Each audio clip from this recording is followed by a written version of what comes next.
Can I welcome the Prime Minister Leader of the Opposition and all new members to the first questions to the Prime Minister, and in which case we're going to start with Callum Miller. Question 1, sir.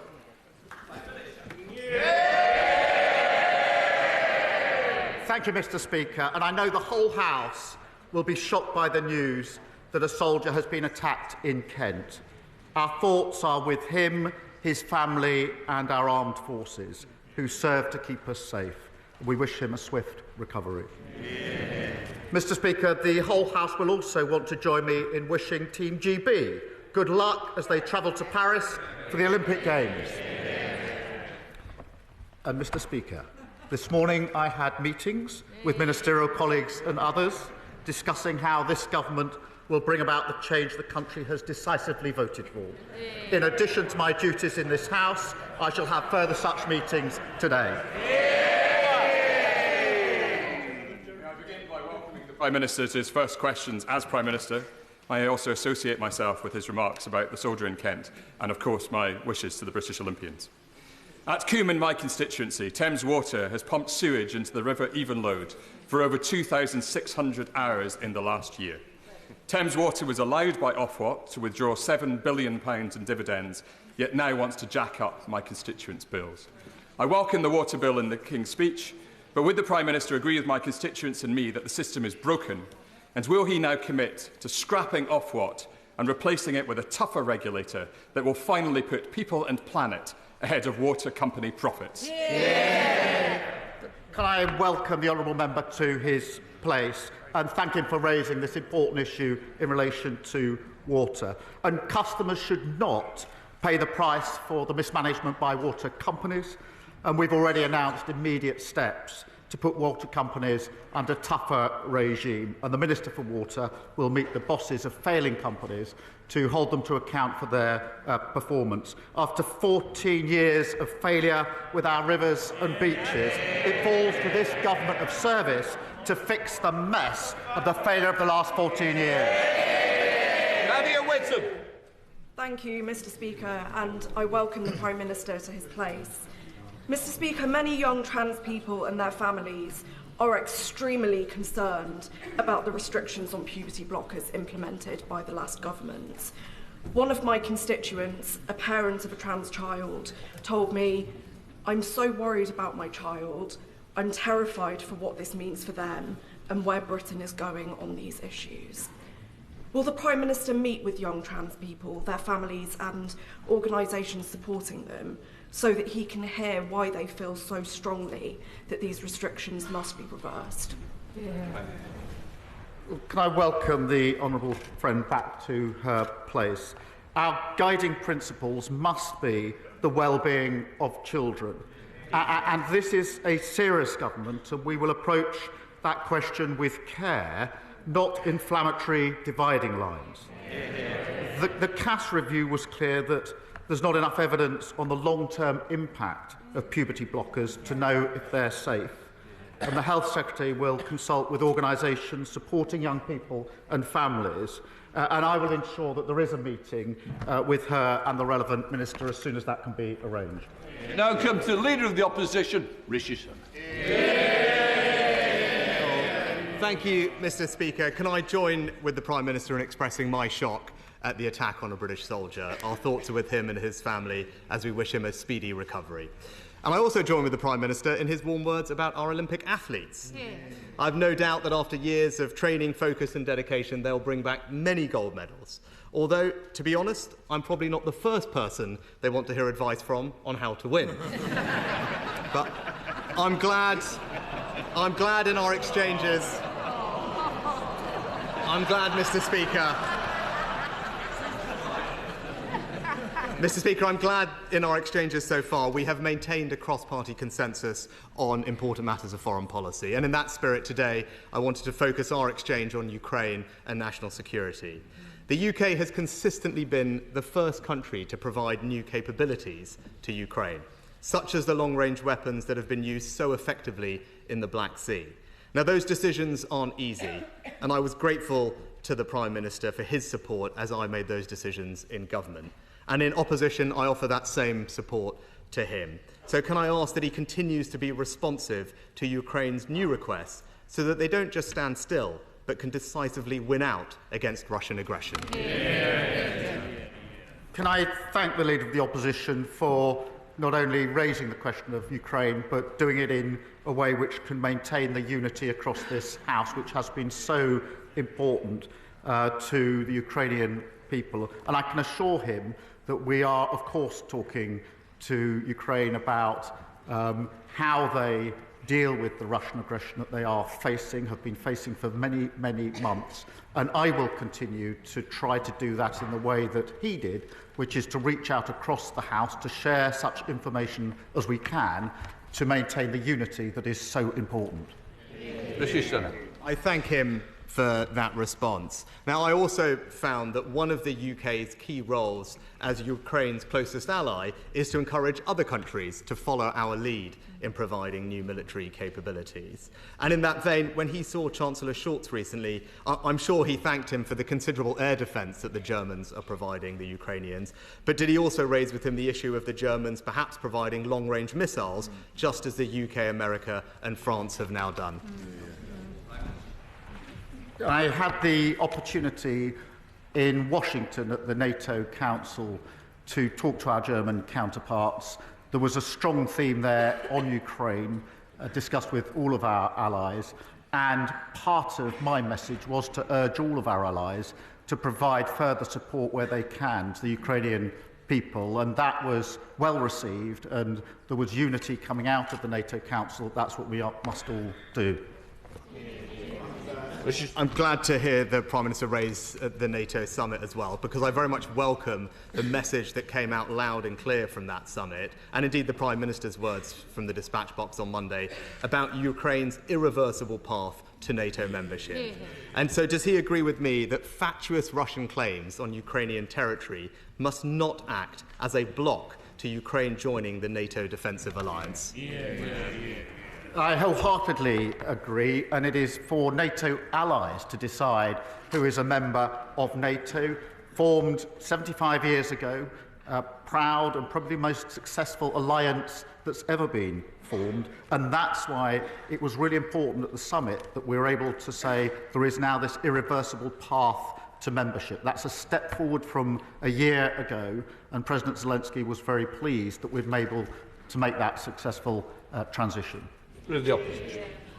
Thanks to the complex legal and diplomatic work that the UK has led over the past several months, together with our allies Canada and America, the Prime Minister will, I hope, now find that there is a sound and established legal basis to go further on sanctions and seize Russian assets and use them to fund Ukrainian reconstruction. Now, that work has taken time, but I hope he is able to take a look at it, and can he confirm for the House that this work is something that he will take forward, because if he does, I can assure him that the opposition will support him in doing so. Again, I'm grateful for this opportunity to say how united we were on the question of sanctions across this House. The use now made of what has been seized and frozen is an important issue on which I think we can move forward. And I know the Chancellor is already beginning to have some discussions about how we can take more effective measures. Again, I will seek to reach out across the House as we do this important work together. The opposition. I very much welcome the Prime Minister's response, but I also welcome both his and the Defence Secretary's recent emphasis on the importance of the Tempest fighter jet programme. It's a crucial sovereign capability, as he mentioned, and important for our alliances with Italy and Japan. Furthermore, however, other countries also wish to participate. And in government, we had begun initial productive discussions with our friend and ally Saudi Arabia about their desire to potentially join the programme. So could the Prime Minister confirm that he will continue those initial positive conversations with Saudi Arabia? And again, I can assure him that he will have our support in doing so. Well, let me make this absolutely clear. This is a really important programme. Significant progress has already been made, and we want to build on that progress. And I've had some initial discussions, not least in Farnborough, where I was just a few days ago. Leader of the opposition. Finally, Mr. Speaker, can I just say that in the dangerous and uncertain world that we now sadly live in, I know firsthand how important it is that our Prime Minister can use his prerogative power to quickly respond militarily to protect British national security, sometimes without giving this House prior notice. Now, these are perhaps the most difficult decisions that a Prime Minister can take, and I welcomed his support when I made them. And I want to take this opportunity to assure him of the opposition's support if he deems it necessary to take similar action in the future. So does he agree with me that whilst the use of the prerogative power is sometimes politically controversial, it is essential to ensure the safety and security of the British people? I agree it's essential, and our security is the first duty of government. I was grateful to the Leader of the Opposition for reaching out when action had to be taken to me personally to ensure that I was briefed on the sensitive issues that lay behind the decisions that he had to take. And as I mentioned to him last week, I will endeavour to ensure that we proceed in the same way so that he has access to all the information that he needs to come to a determination, which I hope will be, to be able to support the position that this government takes. Thank you. Thank you, Mr. Speaker, and welcome back. Can I congratulate the Prime Minister on such a positive start to his premiership and on resetting the dial on politics as public service, as a force and as a force for good. Of our different views and opinions in this chamber and beyond. It's a very important message. And as such, would he join me in wishing the very best of luck to the 83 cyclists who have set off from West Yorkshire this morning on the 9th Joe Cox Way bike ride, travelling 280 miles down the country to London, celebrating all that we have in common through the power of cycling, including, sadly for the cyclists, probably quite a lot of sore legs and aching muscles.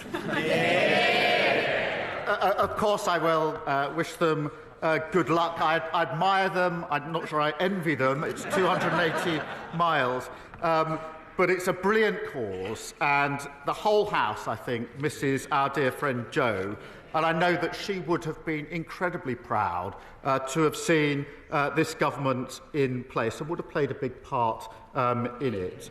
And, you know, I'd like to welcome my honourable friend back to her place. And I know that she will continue in Jo's spirit with the same dedication and determination. And I think I'm right in saying that her parents, and of course Jo's parents, are with us in the gallery today to see this first PMQs. We will always have more in common than that which divides us. We come to the Leader of the Lib Dems, Sir Ed Davey. Thank you, Mr. Speaker. And can I welcome the Prime Minister to his place at his first Prime Minister's questions? And can I associate myself and my party with the comments he made about the appalling attack on the soldier in Kent? And our thoughts are with his family and friends and comrades. And can I also associate our side with his comments on Team GP and particularly talk about how we want them to succeed in Paris? The Prime Minister has many messes that he's inherited. One of them is the scandal over the carers' allowance repayments. An example is my constituent, Andrea, who is a full-time carer for her elderly mum. She went back to work part-time, mainly for her mental health, she tells me. She was earning less than £7,000 a year and has been hit by a bill from the DWP for £4,600. But Andrea is just one of tens of thousands of carers facing these repayments, punished for working and earning just a few more pounds than the earnings limit. So will the Prime Minister agree to meet with me and other family carers to try to resolve this matter? Yeah. Can I thank the honourable member for raising this? And he, of course, has been a tireless advocate for carers.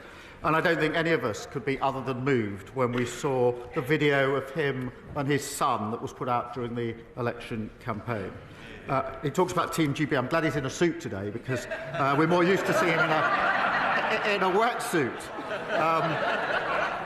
But in relation to this issue, look, we have a more severe crisis than we thought as we go through the books of the last 14 years. We must review the challenges. I know they don't like it. They don't like it. There was a reason the electorate rejected them so profoundly. So we'll review the challenges that we face, We do want to work with the sector and where we can across the House to create a national care service covering all these aspects. And we'll start with carers and those that work in the care sector with a fair pay agreement. But I'm very happy to work across the House with all the people that care so passionately about this particular issue. Fred Davitt. The Prime Minister's response. I hope he will look at this matter, though, on carers' allowance. Family carers save the taxpayer £162 billion a year. And if you get this right, many could go back into work. But there's another care crisis that's probably even bigger, and that's the crisis in social care. I'm sure, like me, he's met millions of people around the country, heard about millions of people for whom this is their biggest issue and has been for decades. After a once-in-a-century election, does he not think there's an opportunity for a once-in-a-century chance to fix social care and thus help our NHS? So can I ask him to set up a cross-party commission on social care so we can address this urgent matter? He's right, it is a crisis. I'm sorry to have to report to the House it's not the only crisis that we've inherited. There's a crisis of failure absolutely everywhere after 14 years of failure that this government of service will begin the hard yards of fixing, including on social care. We will work across the House. We do endeavour to create a national care service. That will not be easy, but we can begin the first steps, and we will share that across the House where we can. I'm a little bit. Thank you very much, Mr. Speaker. For decades, my constituent, Jack Taylor, has been continuously ignored by previous governments. He and other nuclear veterans have been denied access to their medical records and compensation. The Prime Minister has rightly said these national heroes deserve full accountability and justice. Will he therefore consider supporting a special tribunal with statutory powers into this 70-year-long scandal? Can I first express my gratitude to the service personnel who participated in the British nuclear testing programme. It is right that I think nearly 5,000 now have got the nuclear test medals in recognition of their service, and the veterans have the right to apply for no-fault compensation under the War Pensions Scheme. And I will ensure on this issue a meeting is arranged for her with the relevant minister. Stephen Flynn. Mr Speaker, may I again warmly congratulate the Prime Minister on ending Tory rule.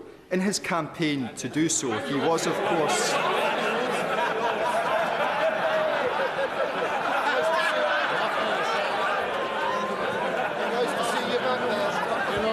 They're too close for comfort now. They're too close for comfort. In his campaign to do so, Mr Speaker, he was, of course, joined by Gordon Brown. And just 5 days before the general election in Scotland, on the front page of the Daily Record, Gordon Brown instructed voters to vote Labour to end child poverty. Yet last night, Labour MPs from Scotland were instructed to retain the two-child cap, which forces children into poverty. So, Prime Minister, what changed? I'm glad he mentioned Gordon Brown, because the last Labour government lifted millions of children out of poverty, something we're very, very proud of. And this government will approach the question with the same vigour. With our new task force, already we've taken steps: breakfast clubs, abolishing no-fault evictions, decent home standard. Order. Props are not allowed to be used. Never mind, put it down. We don't need any more. Prime Minister. Mr Speaker, already we've set up a task force to put that vigour in place. 3 breakfast clubs in every primary school, abolishing no-fault eviction, decent home standard, Awab's law, and a plan to make work pay. But I would just say this. Before he lectures everyone else, he should explain why, since the SNP came to power, there are 30,000 more children in poverty in Scotland. Thank you very much, Mr Speaker. I'm pleased to see the government's swift action in officially calling for an immediate ceasefire, the release of all hostages, a rapid increase of humanitarian aid into Gaza, the restoration of funds to UNRWA, the commitment to complying with potential ICC arrest warrants, and to recognising a Palestinian state. but too many innocent people are still dying every day. There is nowhere safe in Gaza. So what further pressure can the Prime Minister apply to bring about an urgent ceasefire? Both the Foreign Secretary and I have set out the urgent need for a ceasefire to Prime Minister Netanyahu. We want a pathway to a two-state solution, a safe and secure Israel alongside a viable sovereign Palestinian state. And I used my first overseas trip as Prime Minister, particularly at NATO, to raise this with world leaders. And under a Labour government, this subject will be discussed, negotiated and fought for at the highest levels on the world stage. The alternative is standing on street corners protesting. Ultimately, only one of those will deliver change. Jordan. Thank you very much, Mr. Speaker, and can I congratulate the Prime Minister and welcome to his place. And I'm sure he will want to reassure the many parents and teachers in Edinburgh West who have expressed concerns about the implication for our state education system in Scotland of the VAT increase in independent fees, which he proposes. Edinburgh City Council, led by the Labour Party, have produced 5-year projections which show we do not have capacity in the city to accommodate pupils who may leave the independent sector. Moreover, how will he ensure that the VAT raised in Scotland from those fees can be reinvested in already hard-pressed Scottish education? I do obviously understand the aspiration that parents who work hard and save hard have for their children that they send to private schools. But every parent has that aspiration, whichever school they go to. And I am determined that we will have the right teachers in place in our state secondary schools to ensure that every child, wherever they come from, whatever their background, has the same opportunity. And I do not apologise for that. Mr. Speaker, I welcome last week's announcement this government will be introducing a new publicly owned company, Great British Energy. This will be critical to ensure this country's energy security while meeting our climate goals and lowering energy bills. Will the Prime Minister make assurances to communities up and down the country that they will benefit from good skilled jobs and opportunities that Great British Energy promises to unlock? Yes, and I'm really pleased that Great British Energy will be owned by and for the British people. Investing in the energy systems of the future, that means cheaper bills, renewables are cheaper. It means security, so Putin can't put his boot on our throat, and it means the next generation of jobs for years to come. Thank you. And thank you very much, Mr. Speaker. The Prime Minister has achieved something that we didn't think would be possible in such a short period of time.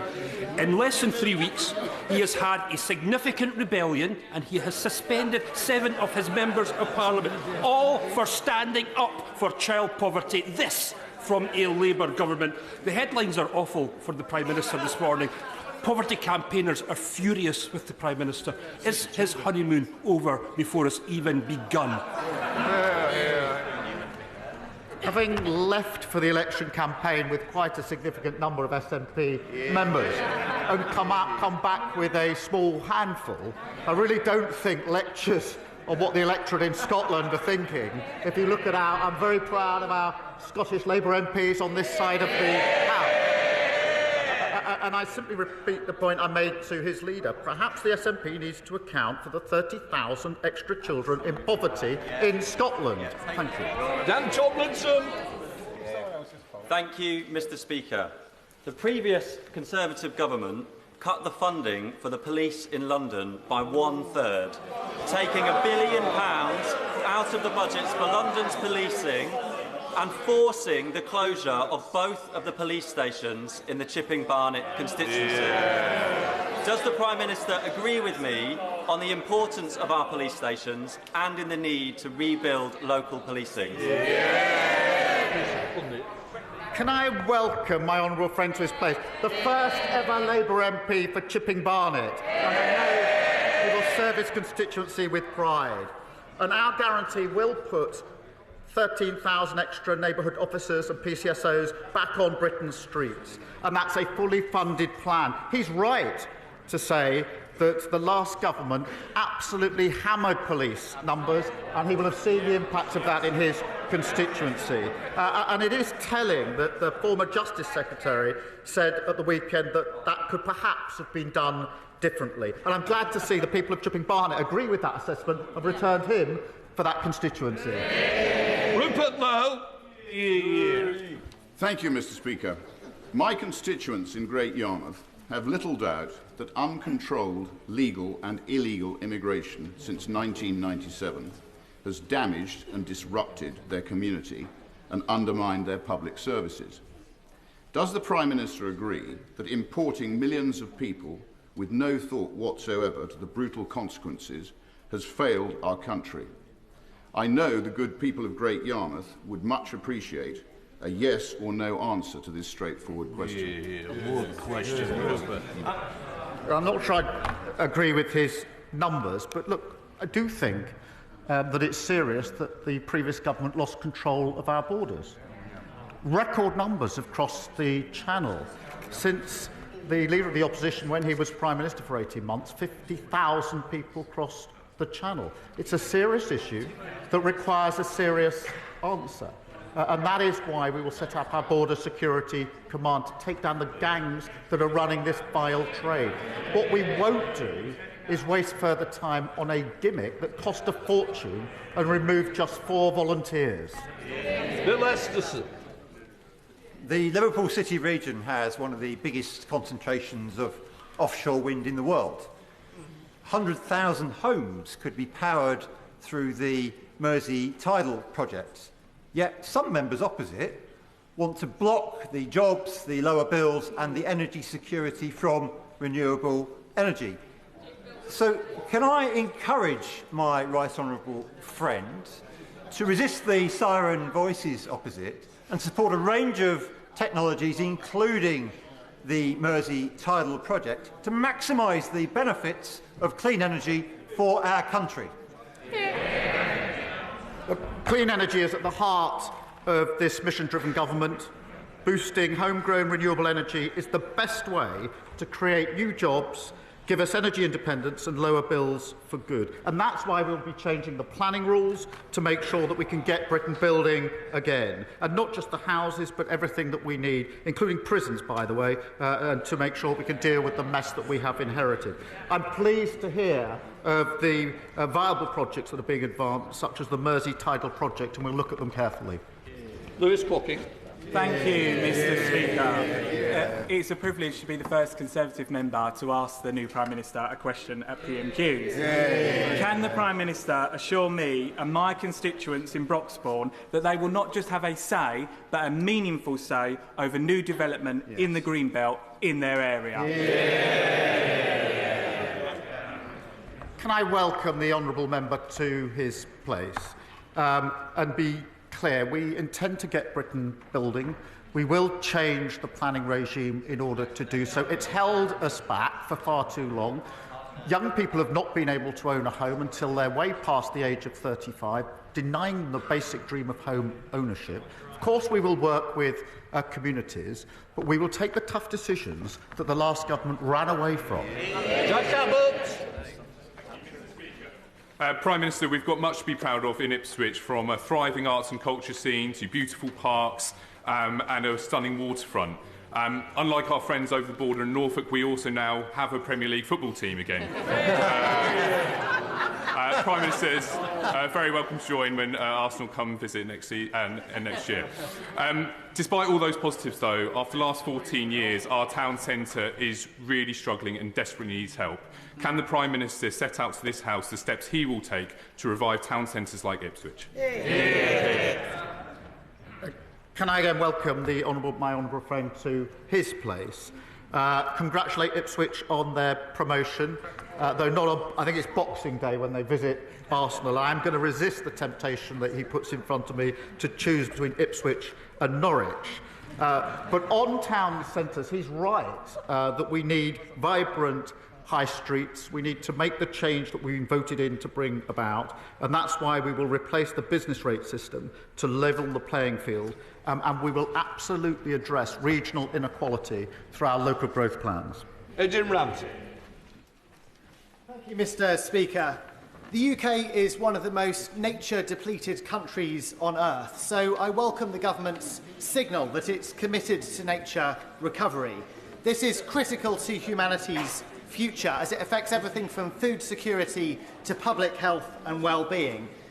Please could the Prime Minister tell us how he'll show leadership personally on this existential issue, and in particular will he attend the 16th Biodiversity COP later this year, and will the UK government be launching a bid to host a future UN Nature Summit?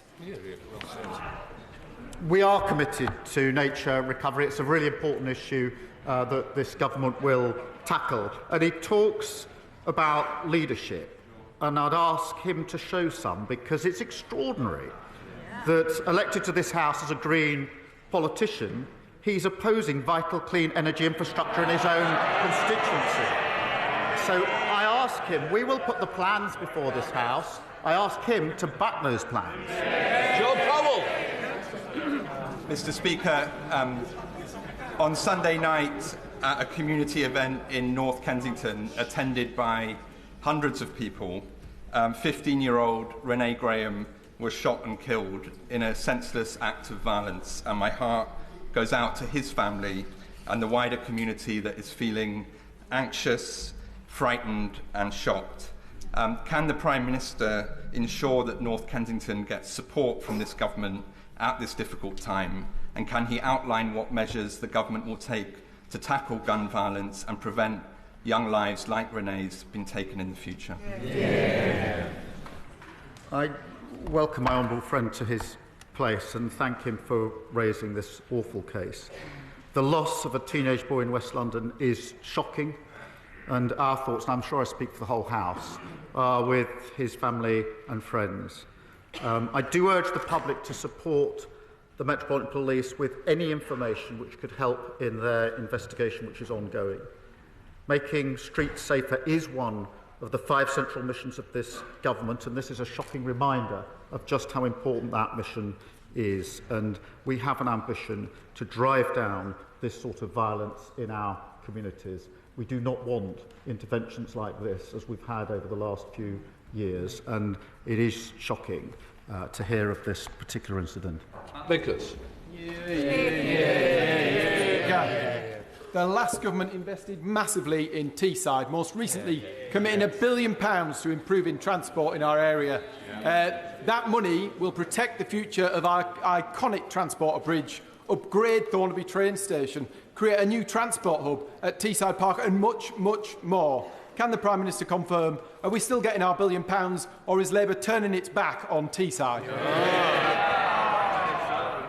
Well, he talks about turning its back.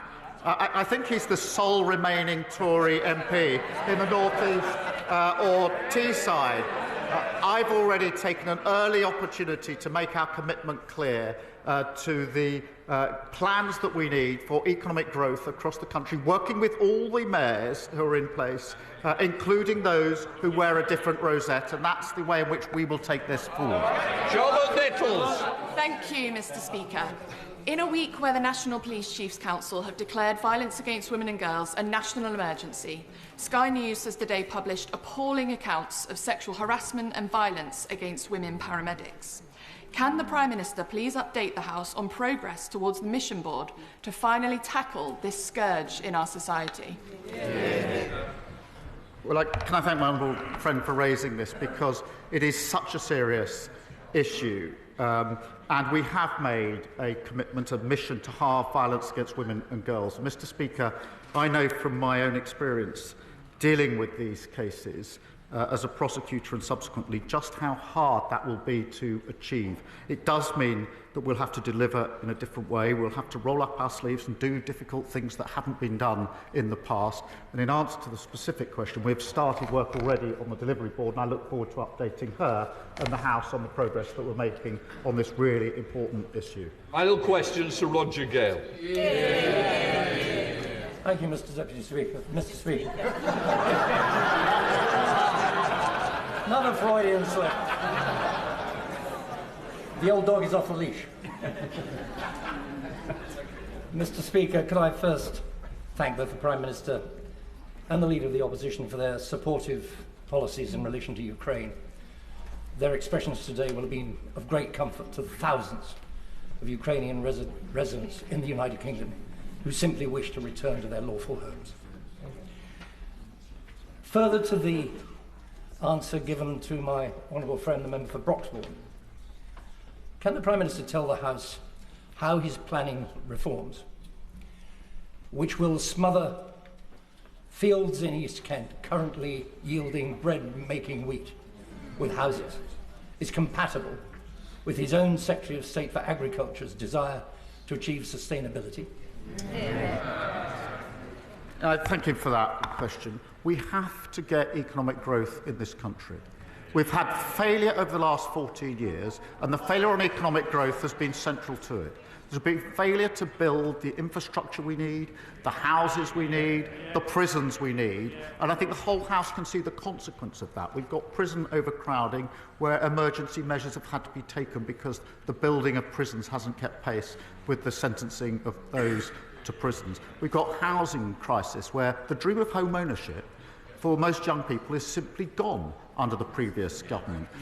To be over the age of 35 before you can get a secure roof over your head of your own is a huge dash of dreams. We're not going to listen to the party opposite. They put their case to the electorate. The electorate rejected them profoundly. And my advice would be, having sat at that dispatch box for 4.5 long years, is when you get rejected that profoundly by the electorate, it's best not to go back to the electorate and tell them that they were wrong. It's best to reflect and change your approach and change your party. That completes questions. We'll let the front benches change over